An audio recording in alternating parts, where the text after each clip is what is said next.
God the Father Almighty, follow the only begotten Son, Jesus Christ, and the Holy Spirit.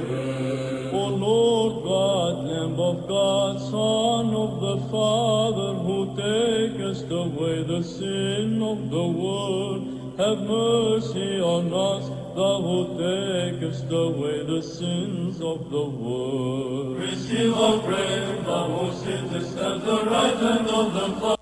May the grace and love of our Lord and Savior Jesus Christ be with you all.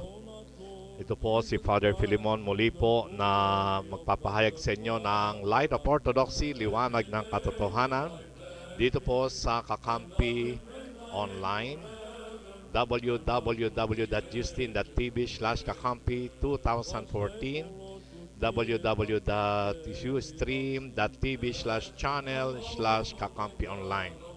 At live din po tayo sa Facebook, justin.tv/kakampi 2014, sa YouTube, Maria Fe Nicodemus, and syempre yung Light of Orthodoxy by Philemonk.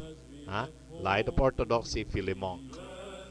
Ating pong telephone numbers 553-865-6788-3607. So ating pong tema ngayon ay patungkol po sa kahulugan ng krus. At mapapansin po nyo sa ating screen ang kahulugan ng icon na ito ay dedicated po sa Holy Cross Orthodox Church sa Siniloan, Laguna. So ano po yung kahulugan ng krus? Again, ating po pagbabatayan para po sa kabatiran, kaalaman ng lahat ng mga Kristiyano.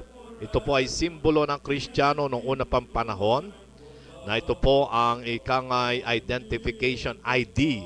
Ito ang ID ng Kristiyano na maging alagad ng Panginoong Kristo ay ang sumunod sa sinabi ng Panginoong Kristo, sino man nais sumunod sa akin, talikdan niya ukol sa kanyang sarili, dalhin ang kanyang krus araw-araw at sumunod sa akin. Kaya po yung krus, may kahulugan po yan sa mga Kristiyano. At ang Kristiyano ay nakikilala sa magitan ng banal na krus. Either mag-sign of the cross, o merong kwintas na krus, o yung bahay nila ay merong tanda ng krus. Okay. Sa Biblia po ba, mayroon pong kahulugan ng banal na krus? Marami po. At muli sa New King James Version, sa assistant po natin si Chris, lalagay po sa inyo ang mga verses ayon sa New King James Version. At babasahin ko rin po sa The Orthodox Study Bible ang kahulugan ng banal na krus. Unang Korinto chapter 1 verse 18. Unang Korinto chapter 1 verse 18. For the message of the cross is foolishness to those who are perishing, but to us who are being saved, it is the power of God.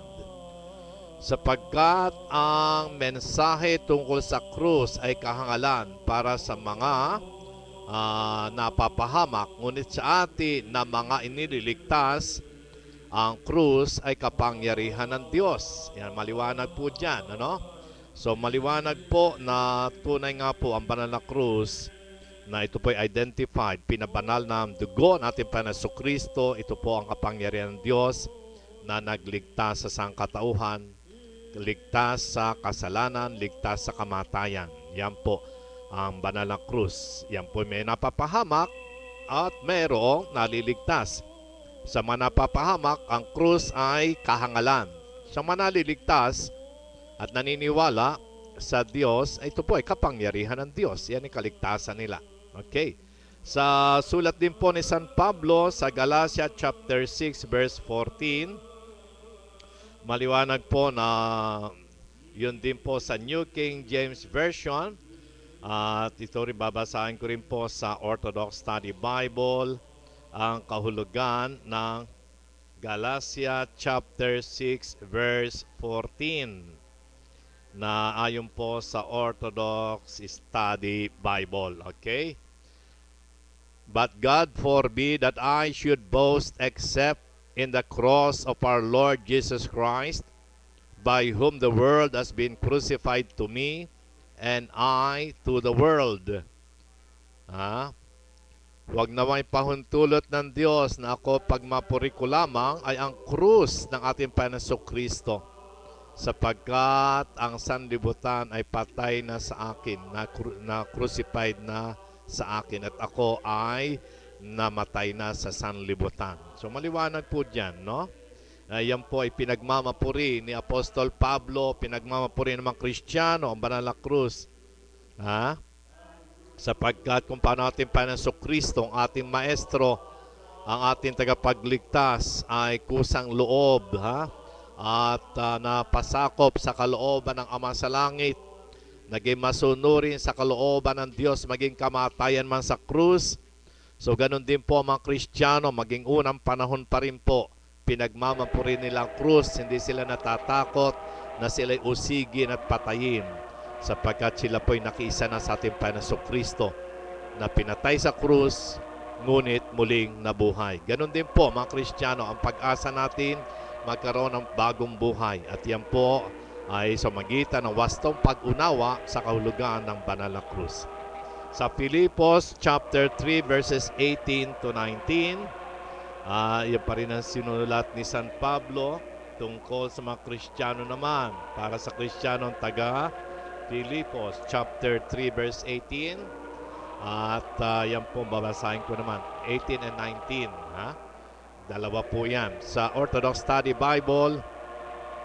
For many walk, of whom I have told you often, and now tell you even weeping, that they are the enemies of the cross of Christ, whose end is destruction, whose God is their belly, and whose glory is in their shame, who set their mind on earthly things.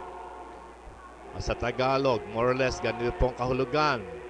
Maraming lumalakad na akin nang sinabi pa sa inyo nung una pa man, at ngayon ay luhaang sinasabi ko sa inyo, na sila ay mga kaaway ng krus ni Kristo, na silang kahahantungan nila ay kaparusahan, sapagkat ang dinidiyos nila ay ang hilig ng kanilang katawan, at na sila ay naluluwalhati ay sa kanilang mga kahihiyang ginagawa, sapagkat inaatupag nilang isipan ay ang mga bagay na panlupa, yung mga worldly. So maliwanag po, may mga kaaway din ang krus ni Kristo. Yan po yung manamumuhay na makasanlibutan, maayon sa pita ng laman, ayon sa kapangyarihan ng lipunan, ayan, yung kasakiman, yung mga greed, yan po yung mga kaaway ng krus ni Kristo. So that maliwanag po, sa kahulugan ng Holy Cross ay tatlo po ang pangunahin nating ibinahagi sa inyo na batayan ng Biblia. Unang Korinto chapter 1 verse 18, may mga napapahamak at may naliligtas. Galatia 6:14, ipinagmamapuri ni San Pablo Apostol ang banal na krus, kung paano na pinuri ang ating Panginoon Kristo na sumunod sa kalooban ng Ama, maging kamatay man sa krus. Ganyan din po ang mga Kristiyano, mga naging martir, pinagmamapuri pa nila ang banal na krus. At sinulat din po ni San Pablo Filipos chapter 3 verses 18 to 19, na kung paano naman namumuhay ang mga kaaway ng krus ni Kristo. Yan po ang buhay nila ay makasanlibutan. Yan yung mga nag-aagawan sa kapangyarihan, nag-aagawan sa kayamanan, at nagpapasasa sa pita ng laman, makasanlibutan po yan. Yan yung mga nag-iimbot, yung mga nagnanakaw, mga nagsisinungaling. Yan po yung mga kaaway ng krus ni Kristo.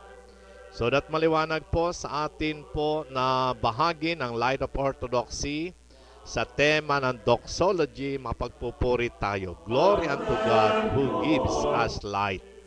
Yan po yung nasa una nating introduction. At sa ending po naman ay ang communion hymn.